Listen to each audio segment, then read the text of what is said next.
내 신앙 고백함으로 죄의 씻음 받으라. 아멘, 아멘, 아멘입니다. 인생을 생각하는 가을이 왔습니다. 이 세상에 잠시 머물다가 또 영원히 머무는 곳으로 떠나는 것이 우리 인생입니다. 성도의 인생은 이 세상에서 살되 교회 안에 거하다가 성삼위 하나님이 주인이신 천국으로 옮겨가는 것이 우리 성도의 존재입니다. 이러한 인생의 의미를 알고 성도의 인생을 살다가 천국에 가는 것이 지혜로운 인생이고 성공하는 인생이라고 할 수 있겠습니다. 나 하늘로 돌아가리라. 새벽빛과 닿으면 단둘이서 기슭에 놀다가 구름 손짓하면은 나 하늘로 돌아가리라. 아름다운 이 세상 소풍 끝나는 날 가서 아름다웠다라고 말하리라. 기천이라고 하는 전상병 시인의 시입니다. 하나님의 성도인 우리들은 아름다운 이 세상을 소풍처럼 행복하게 살다가 또 이 세상 떠날 때는 소풍 마치고 집으로 돌아가는 것처럼 천국에 가게 된다고, 그리고 내 인생은 아름다웠다고 말할 수 있는 삶이야말로 복받은 인생이고 또 하나님의 자녀들의 삶이라고 할 수가 있겠습니다. 그런 의미에서 하나님의 자녀가 되고 또 천국 갈 수 있는 것이 우리들에게 있어서는 정말 큰 축복이죠. 그래서 우리 하나님은 우리를 이렇게 사랑하사 독생자 예수를 보내셔서 이 세상도 행복하게 살고 이 세상 떠나서도 영원히 머물 곳을 준비하셔서 행복하게 살도록 하는 하나님의 소중한 사람으로 삼아주셨습니다. 또 여러분뿐 아니라 저뿐 아니라 오늘 올해 우리 새 가족으로 등록하신 우리 모든 성도님들도 하나님 앞에 소중한 사람인 줄로 믿습니다. 이 시간 그 영상을 보면서 한번 노래했으면 좋겠습니다. 당신은 소중한 사람이라는 노래입니다.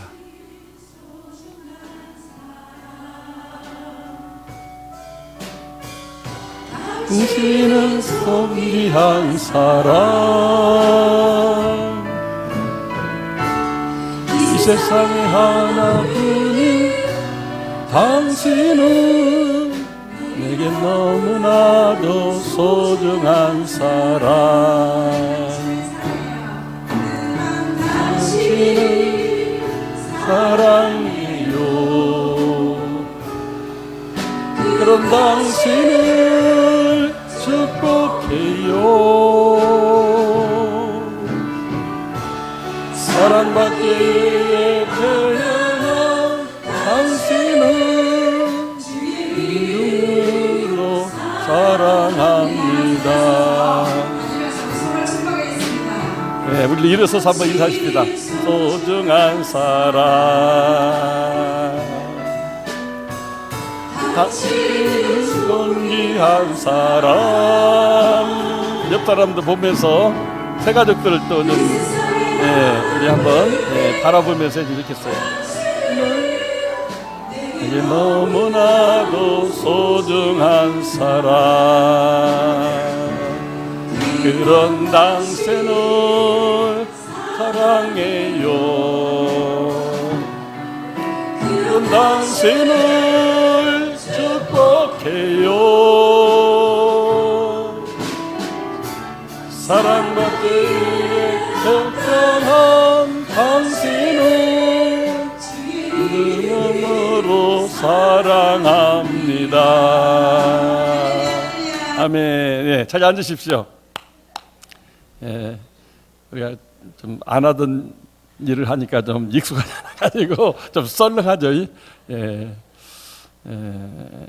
정말 중요한 것은 여러분과 제가 소중한 사람이라고 하는 것입니다. 특히 우리 새 가족들은 우리 전민제일교회의 소중한 사람들입니다. 많고 많은 교회 가운데 하나님이 전민제일교회로 보내셔서 등록하게 하시고 이제 한 가족으로 예배하며 함께 밥을 먹으며 떡을 먹으며 서로를 위해서 기도하며 산다는 것이 정말 이제 하나님의 가족, 천국 가족이 된 것입니다. 우리 모두 서로를 소중히 여기면서 만날 때마다 반갑다고 또 사랑한다고 이렇게 말하면서 살아갈 수 있으면 좋겠습니다. 오늘 본문 23절에 보게 되면은 주와 함께 머물러 있으라 하는 말씀이 있어요. 한번 따라서 보겠습니다. 주와 함께 머물러 있으라. 이 말을 이전 개역 성경을 찾아보니까 주께 붙어 있으라. 따라서 봅시다. 주께 붙어 있으라. 또 우리나라 학자들이 원어 성경을 직접 번역해서 표준 세번역을 만들었는데 주님을 의지하라 이렇게 말해요. 주님을 의지하라. NIV 성경에 보게 되니까 remain true to the Lord 그랬어요. 진심으로 주님 안에 거하라. 주님 안에 거하는. 그래서 주와 함께 머물러 있다고 하는 것은 주님께 붙어 있는 것이고 주님만 의지하며 사는 것이고 주님 안에 거하는. 또 그러면 또 주님이 우리 안에 거하는. 그래서 주님이 멀리 계신 것이 아니라 주님과 함께 이렇게 살아가는 삶이 성도의 삶이라고 할 수가 있는 것입니다. 그래서 오늘 설교 제목이 주와 함께 머물러 있으라 하는 말씀입니다. 오늘 이 말씀을 누가 했느냐면 안디옥교회 초대 목회자로 부임한 바나바가 이렇게 부임 설교를 했는데 그 제목이 이렇게 주와 함께 머물러 있어라 이런 제목으로 설교를 한 거예요. 그런데 바나바만 이렇게 했느냐? 예루살렘 교회 모든 사도들도 그 설교의 주제와 핵심이 그거였어요. 왜냐하면 그 시대 너무나 이렇게 환난과 이렇게 핍박이 많기 때문에 언제 스데반처럼 또 이렇게 죽을지도 몰라요. 그럼 언제 죽을지도 모른다면 주와 함께 우리가 머물러 있어야, 주님께 붙어 있어야 주님과 함께 천국 가는 거 아니겠습니까? 그래서 모든 성도들이 언제라도 예수 믿다가 붙잡히면 죽을 수 있기 때문에 언제 어디서든 주와 함께 머물러 있어야 된다. 이것을 설교할 때마다 강조했어요. 뭐 사실 주와 함께 머물러 있어야 되지만은 죽는 것이 두렵고 목숨이 아까우니까 예수 믿다가 믿는 것을 포기하거나 또 다른 종교를 믿고 또 배교할 수도 있지 않겠어요? 그렇기 때문에 예수 믿는 것이 어려운 것이기 때문에 어렵지만 주와 함께 머물러 있어야 주님과 함께 살게 되고 또 주님과 함께 사는 영원한 천국에 갈 수 있다. 그래서 이 말을 강조했어요. 이 부임 설교를 들은 안디옥 교회 성도들의 마음은 어땠을까를 제가 또 생각을 해보니까 은혜 드는 말씀이지만은 좀 이렇게 부담이 되는 말씀이기도 했을 것 같아요. 아니 예루살렘에서 스데반이 순교하고 박해가 일어나서 이곳에 도망왔는데 여기서 또 박해가 생기면 어떻게 해? 그때도 계속 예수를 믿어야 되나? 막 이렇게 예수 믿는 것에 부담을 느낀 사람도 있었을 것 같습니다. 정말 언제까지나 내가 예수님 안에 머물러 있어야 되나? 그냥 이 세상에서 좀 더 편히 안전하게 걱정 없이 살기 위해서는 예수를 그만 믿어야 되나? 이렇게 갈등하는 교인들도 많이 있었을 것으로 생각이 됩니다. 아니 하나님, 왜 우리 그리스도인들은 가는 곳마다 박해를 받게 하나요? 예수 믿다가 믿음 버리면 믿음이 파선한 자가 되어서 지옥 갈 수 있다고 해서 지옥 가는 것이 두렵지만 그러면 좀 이 세상에서 안심하고 예수 믿어도 아무 일이 없도록 편안하게 해야 되는데 왜 예수 믿는다는 것 때문에 이렇게 죽기도 하고 쫓겨다니기도 하고 또 기약 없는 인생을 이렇게 살아야 됩니까? 많은 사람이 막 하나님께 풀리지 않는 숙제를 가지고 고민하듯이 하나님께 탄식하고 또 이렇게 기도하는 사람들도 많이 있을 것으로 여겨지게 됩니다. 주님께 붙잡혀 주와 함께 머물러 사는 삶은 복이 있지만 그렇게 하려면 힘이 든다라고 하는 것입니다. 옛날만 아니라 오늘날도 예수 믿는 것 때문에 욕먹는 경우도 많고 이유도 없이 손가락질 당하고 뭐 또 다른 사람을 구원하기 위해서 전도하는데 막 침배침을 당하고 이렇게 또 매를 맞는 경우도 종종 일어나게 됩니다. 왜 하나님은 안디옥교회 성도들에게 굳건한 마음으로 주와 함께 머물러 있으라고 했을까요? 그렇게 해야 내가 살고 또 내가 섬기는 교회가 건강하고 행복한 교회가 되고 선교하는 교회가 될 수 있기 때문입니다. 어디서 많이 들어본 얘기죠? 건강하고 행복하며 선교하는 교회. 교회가 이런 교회가 되려면 주와 함께 머물러 있어야 된다 그 말이에요. 그렇지 않으면 건강하지 못한 교회가 되고 주와 함께 머물러 있지 못하면 행복하지 못한 교회고 주와 함께 머무르지 못하면 선교할 수 없는 교회가 되고 만다 그 말이죠. 주와 함께 머물러 있어야 내 믿음으로 내가 현재 천국을 누리고 또 그 믿음으로 살아가면서 교회가 이렇게 건강하고 행복하며 선교하는 교회가 되기 때문에 우리 교회만이 아니라 이 세상에 있는 모든 교회에 똑같이 하나님은 주와 함께 머물러 있어라 이렇게 말씀을 주고 있는 것입니다. 안디옥 교회가 주와 함께 머물러 있을 때 정말 성도들이 잘 되고 행복하고 건강한 교회고 선교한 교회가 된 것을 보게 됩니다. 오늘 말씀 중에 몇 구절만 보겠습니다. 21절 한 번 더 읽어보겠습니다. 시작. 주의 손이 그들과 함께 하심에 수다한 사람들이 믿고 주께 돌아오더라. 주와 함께 머물러 있으니까 주의 손이 그들과 함께 해가지고 전도도 잘 되고 교회가 부흥되게 되었다 그런 말입니다. 23절도 같이 읽어보죠. 그가 이르러 하나님의 은혜를 보고 기뻐하여 모든 사람에게 굳건한 마음으로 주와 함께 머물러 있으라 권하니. 바나바가 와서 보니까 목회자가 없는데도 이 안디옥 교회는 하나님의 은혜가 충만한 교회였어요. 할렐루야. 정말 너무나 놀라운 역사입니다. 24절로 같이 읽어보죠. 바나바는 착한 사람이요 성령과 믿음이 충만한 사람이라 이에 큰 무리가 주께 더하여지더라. 여기 이렇게 주와 함께 머물러 있어라. 바나바가 와서 설교하면서부터 교회에 큰 무리가 더해졌다. 건강하고 행복하고 선교하는 교회가 되되 여기 예수님이 12제자가 마가의 다락방에서 120명이 되더니 나중에는 예루살렘 교회가 3,000명을 넘어서 숫자를 셀 수 없을 만큼 수만 명 모이는 큰 교회로 발전했거든요.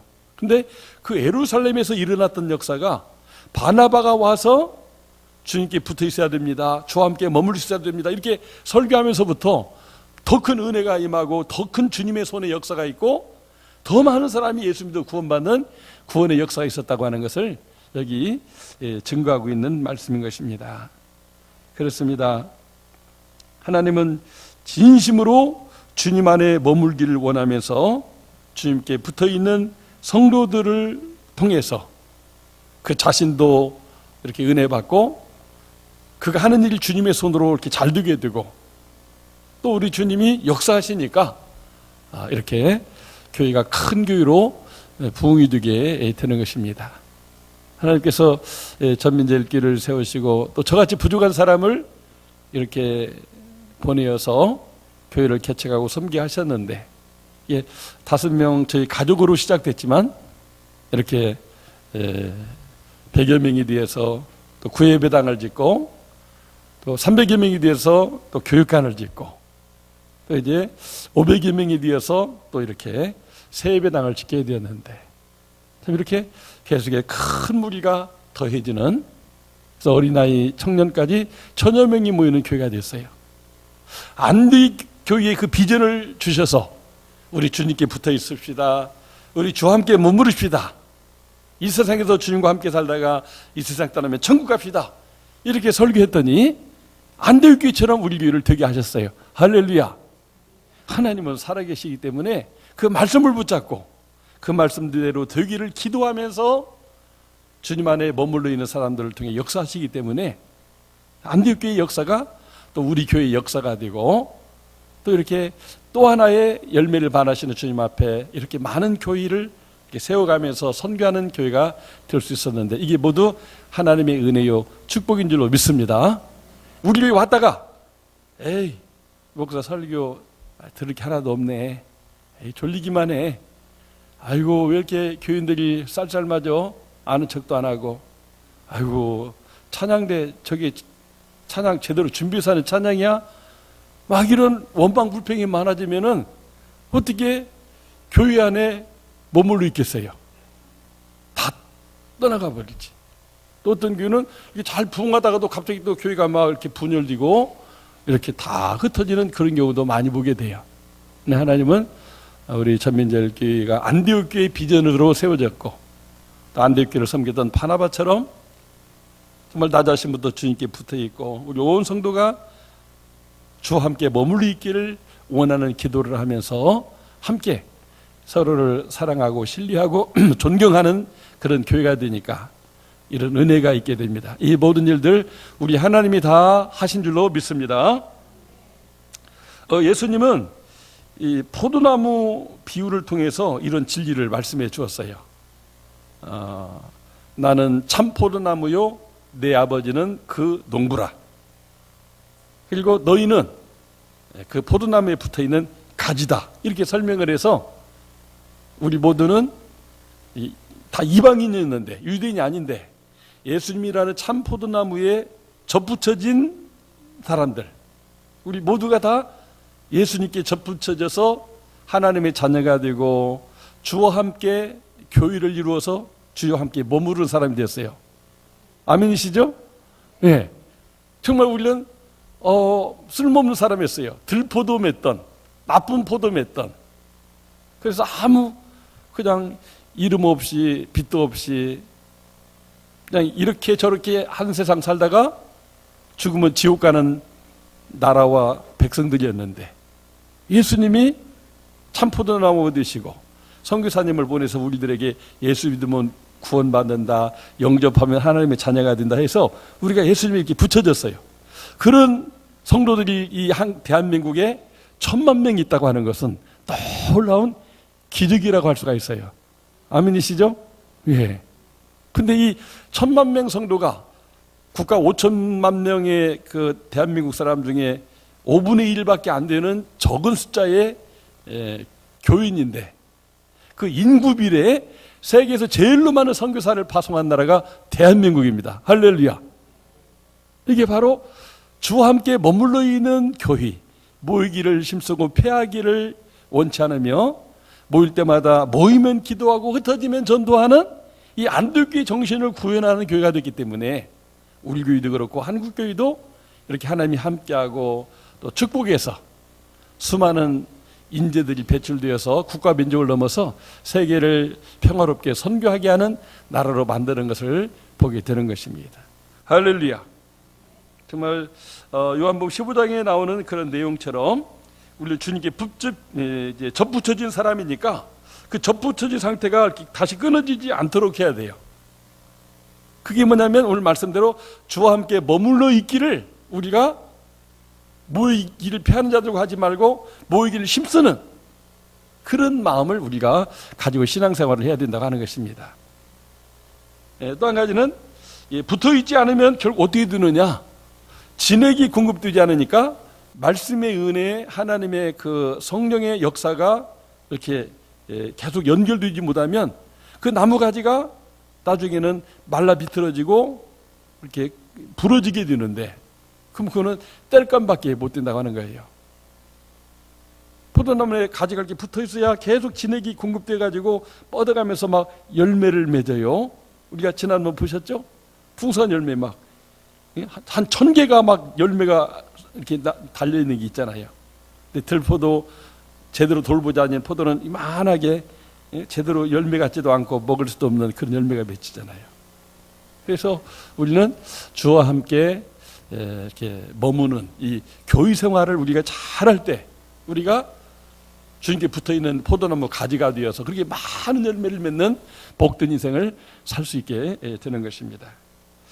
여러분은 어떻습니까? 여러분 참 포도나무 되신 주님께 접붙여져서 지금 튼튼하게 뻗어가고 자라고 있습니까? 한번 제가 질문해 보겠습니다. 1번, 주님 안에 머무르고 주님께 붙어 있어서 잘 지금 뻗어가고 있습니다. 그런 분들 계세요. 2번째, 붙어 있기는 하지만 자꾸 떨어지려고 하는 이 유혹과 공격을 받고 있다. 스스로도 막 이렇게 떨어지려고 하고, 막 밖에서도 막 떨어뜨리려고 하고, 그래서 어떤 주님께 붙어 있는, 주님 안에 거하는데 지금 막 갈등과 고민과 어려움이 있는 분들이 있어요. 아마 지금도 설교 들으면서 은혜는 안 되고 졸리기만 한 분이 계실 수 있어요. 이런 분들은 자칫 그 가지가 꺾어질 수가 있어요. 세 번째는 주님 안에 붙어있지 못하고 이미 이렇게 꺾여버린 분들이 계셔요. 그분들은 교회도 안 나와요. 교회 나와보라고 연락하면 당신이나 잘 믿으라고 그래요. 자기는 하나님 안 믿고 내가 내 하나님이라고 이러면서 인본주의적으로 이렇게 살아가는 사람들이 많이 있습니다. 여러분은 셋째는 아닙니다. 그러나 첫째나 둘째 번에는 해당이 돼요. 근데 어떻게 보면 아무리 지금 주님 안에 머물러 있는 사람이라고 할지라도 언제 마귀가 역사해가지고 주님 안에 머물지 못하게 되는 일이 생길지 몰라요. 그 얘기가 바로 에덴 동산의 이야기입니다. 아담과 하와가 정말 그 모든 피조물의 이름을 붙여주면서 하나님의 형상 모양대로 정말 너무나 그 에덴 동산에서 부주감이 없는 참 평화와 행복 속에서 먹고 살 것 걱정 없는 어떤 기후 때문에 뭐 옷을 입어야 될 필요도 없을 만큼 너무나 모든 부분이 완벽한 그런 지상 낙원 에덴 동산에서 살고 있었습니다. 근데 거기에 옛 뱀이 있었어요. 우리가 신약성경을 보면 그게 옛뱀, 마귀, 사탄, 뭐 용이라고도 표현하지요. 하나님과 우리 인간 사이를 이렇게 이간질시켜서 하나님 안에 머물러 있지 못하게 하는 그 이 뱀이 찾아와 가지고 이렇게 마음 약한 바람에 날리는 갈대 같은 하와에게 속삭이지 않았습니까? 뭐라고 그랬죠? 이 선악과를 따먹어도 결코 죽지 않는다. 무슨 소리야? 너 하나님의 형상 모양을 따라 창조되지 않았잖아. 너 영생해. 이것 먹어도 영원히 사니까 죽지 않으니까 빨리 먹어라. 너희 눈이 밝아진다고 말했어요. 지식에는, 이성에는, 과학에는. 그래서 네가 다 사리분별해서 살아갈 수가 있어. 너는 인간이잖아. 만물의 영장이잖아. 이거 먹어도 오히려 눈이 밝아지니까 먹으면 좋아. 또 뭐라고 했습니까? 선악을 알게 된다고 했어요. 이거 먹으면 네가 양심적인 사람이고 도덕적인 사람이 되고 평화를 살아간 사람이 되어서 지금처럼 이것 먹어도 계속 좋을 거야. 이렇게 유혹했습니다. 끝으로 하나님과 같이 된다고도 했어요. 네가 너의 하나님이야. 인간보다 여기 지금 너네들 이름을 다 붙여주는 네가 여기 대장인데 네가 하나님이나 마찬가지야. 뭐 하나님 말 듣고 사냐. 너 하고 싶은 대로 하고 살아야지. 자꾸 이렇게 와서 틈만 나면 와서 이렇게 속삭이니까 결국은 그런가 하고 보니까 정말 그 선악과가 지혜롭게 할 만큼 탐스러운 정말 먹고 싶은 막 간절한 마음이 막 나가지고 그 선악과를 따먹게 되었는데 결국은 어떻게 됐어요? 에덴 동산에서 추방을 당했어요. 하나님의 말씀을 믿고 순종하고 또 하나님을 사랑하는 마음으로 하나님을 주인 삼고 살아갈 때는 그 에덴 동산 안에서 에덴의 기쁨, 에덴이라는 말 기쁨이잖아요. 기쁨 속에서 행복한 인생을 살았는데 그 하나님 말씀을 불순종하고 내가 하나님 뒤에서 내 인생은 내 맘대로 사는 게 좋은 거야. 하나님 어디 있어? 내가 내 하나님이지. 이런 식으로 마귀에게 속아 넘어가게니까 결국은 에덴 동산에서 함께 머물러 있지 못하고 추방을 당했어요. 그때부터 우리 인간은 끊임없는 저주 속에 고통 속에 이렇게 피비린내 나는 전쟁 속에서 인류 역사가 발전되고 이렇게 죽고 또 죽고 또 지옥 가야 되는 그런 인류로 발전되게 되겠다고 하는 것입니다. 정말 주와 함께 머무는 것이 에덴 동산 천국을 누리는 것인데 주와 함께 머물지 안 해도 좋다 하고 하나님을 불순종하고 하나님 앞에 교만 떨고 그 모든 것을 99%다 줬건만 그 한 가지 하지 말라는 그 선악과까지 먹고 하나님의 주권을 침해하는 인간의 그런 탐욕이 발동되면서 결국 주와 함께 머물지 못하는 인생이 되고 말았어요. 정말 오늘 우리 예수님은 왜 오셨나? 첫 번째 아담이 실패했기 때문에 두 번째 아담으로 오신 예수님이 우리를 그 에덴 동산에 머물게 하기 위해서 오셨어요.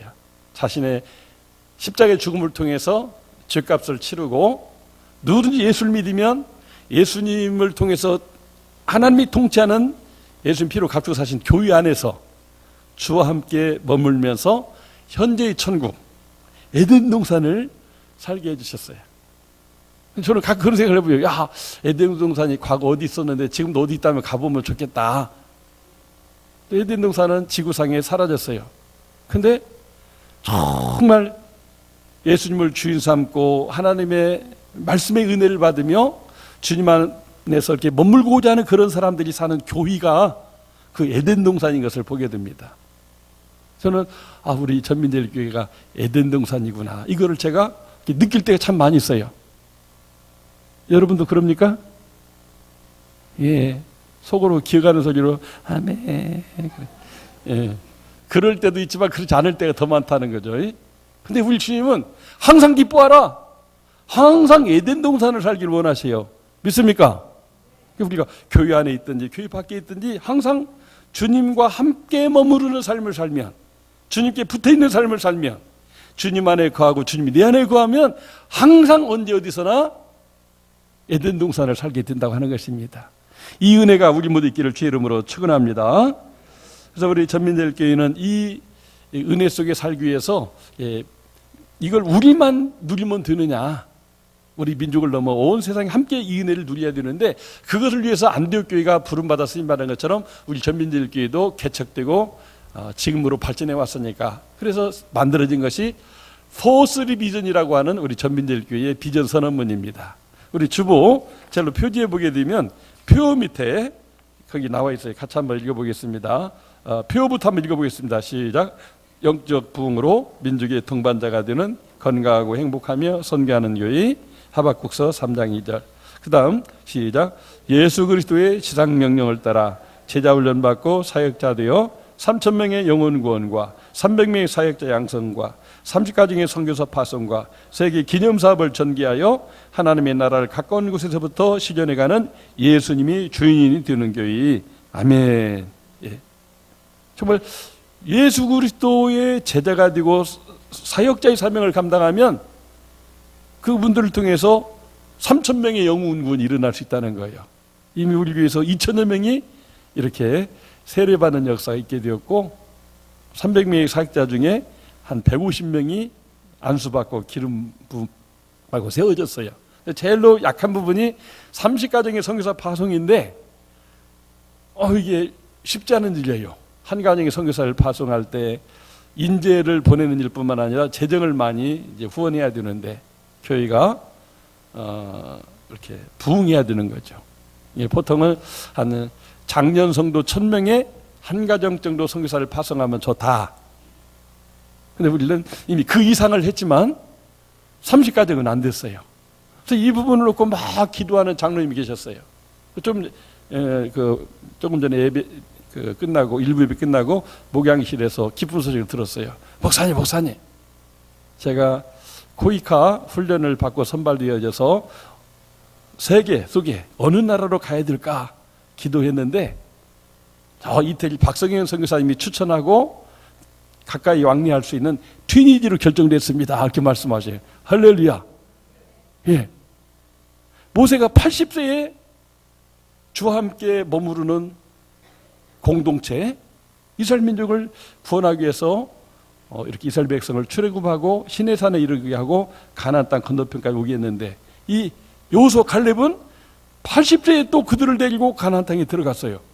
이 하나님의 미션 선교를 젊을 때 막 건강하고 막 팔팔할 때 한 게 아니라 어떻게 보면 다 인생 전부로 가는 인생에 해외 전부로 갈 때 시작했는데 이렇게 위대한 이스라엘 구원과 역사뿐 아니라 예수님으로 연결되지는 이 새 시대를 여는 위대한 역사가 인생이 저물어 갈 때 80대에 시작이 된 거예요. 왜 그렇게 됐느냐?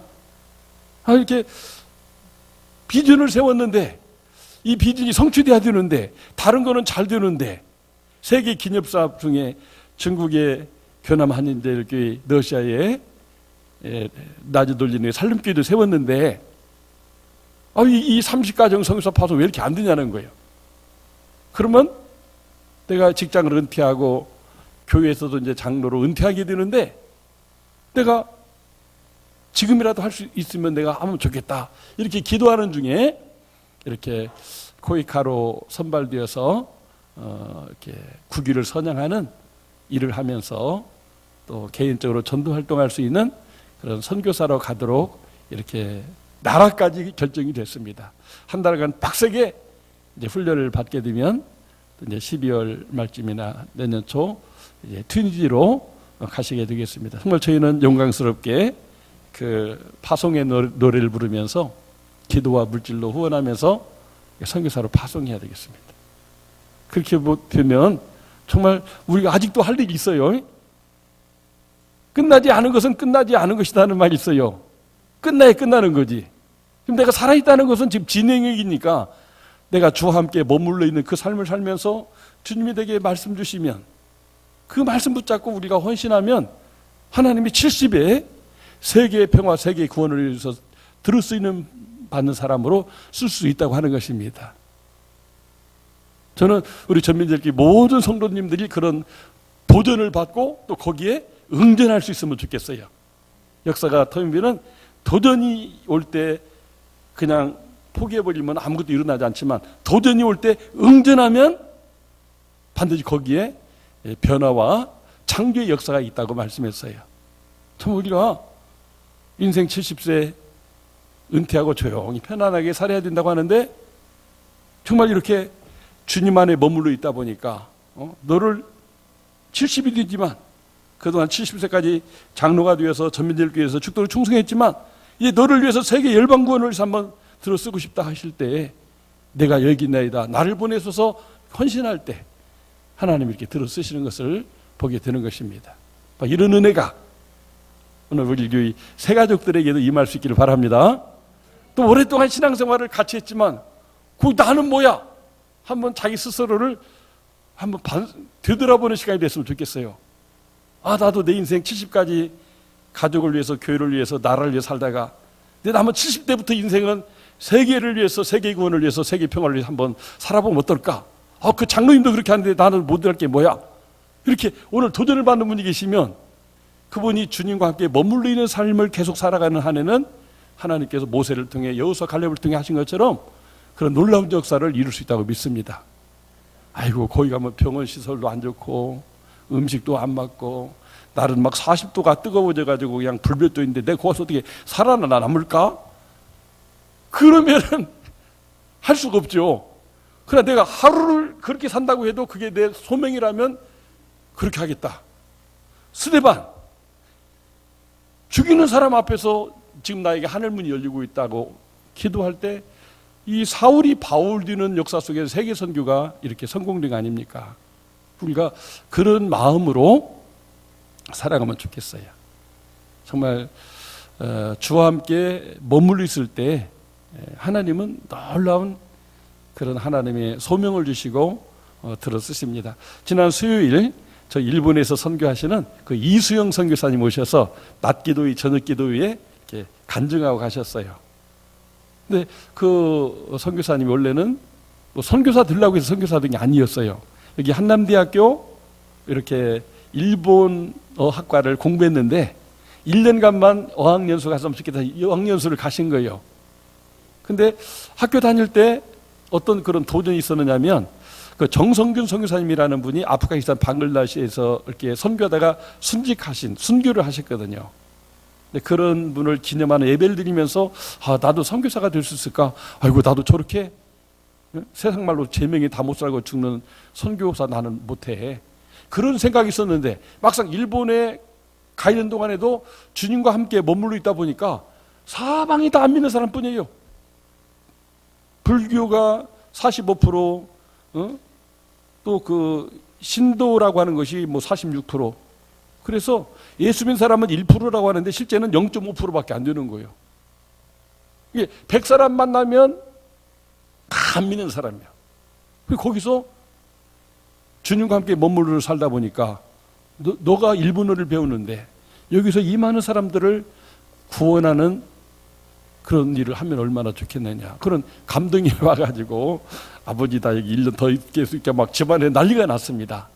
그러나 낳아주신 부모님도 귀하지만 정말 세계 열방 특별히 이렇게 지옥으로 가는 그 일본 구원을 위해서 하나님이 날 들어쓰신다면 들어쓰시고 쓰임받고 싶다. 성경에도 지금은 모르나 이후에는 알리라고 했는데 부모님이 내 마음이나 내 뜻을 지금 이해하지 못하지만 나중에 이해할 때가 올 것이다. 그런 믿음을 가지고 그냥 거기 헌신했어요. 그래서 거기서 신학교를 하고 또 목회자가 되어서 교회 개척해서 이렇게 하고 두 번째 동역자와 이렇게 교회를 개척해서 교회가 지금 한 50명 모이는 교회로 부흥을 하게 되는데 일본에서 50명 교회면 대교회입니다. 한국 사람이 아니라 일본 사람들을 대상으로 전도해가지고 지금 이렇게 결실하고 있는 거예요. 정말 하나님의 역사가 크구나. 저 믿지 않는 불신 일본의 나라에서 주와 함께 머물러 있었더니 네가 이 나라를 선교해라. 하나님 부르셔서 자기를 드렸습니다. 그래 지금 독신으로 이제 50대가 이제 다 됐는데 결혼하지 못하고 청춘을 바쳐서 그 일본 구원을 위해서 헌신하는 그 간증을 선교복을 받으면서 정말 마음속에 뜨거운 성령의 불이 이렇게 역사하는 것을 체험했습니다. 주와 함께 머물러 있을 때 주님은 은혜를 주시고 우리를 붙잡으시고 필요할 때 들어쓰시는 하나님이십니다. 우리 모두 또 우리 새 가족들도 그렇게 하나님의 은혜 안에 머물며 들어쓰임 받는 인생을 살기를 주의 이름으로 축원합니다.